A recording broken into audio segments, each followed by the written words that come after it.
Exercise 1.1లో 5th sum చూడండి. Check whether the 6 to the power n can end with digit 0 for any natural number n. n అనే natural నెంబర్కి దేనికైనా n బదులు మనం ఏం తీసుకున్నా ఇక్కడ 6 to the power n value అనేది మనకి లాస్ట్ డిజిట్ 0 రావాలి. ఆ వాల్యూలో లాస్ట్ డిజిట్ అనేది 0 రావాలి. అలా ఏ వాల్యూ అయినా వస్తుందని అడుగుతున్నారు.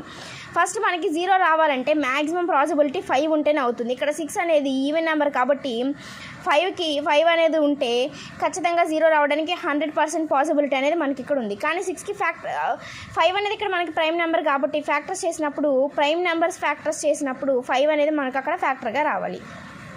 అసలు నార్మల్గా 6కి ఫ్యాక్టర్స్ చూస్తే 1, 6, 2, 3 ఉన్నాయి. 5 అనేది అసలు ఫ్యాక్టర్గానే లేదు. కానీ ప్రైమ్ నెంబర్స్లో కూడా మనకి ఇక్కడ ఫ్యాక్టర్గా రావట్లేదు. 2, 3 ఆరే ప్రైమ్ నెంబర్స్ ఫ్యాక్టర్స్గా మనకి 6కి వస్తున్నాయి.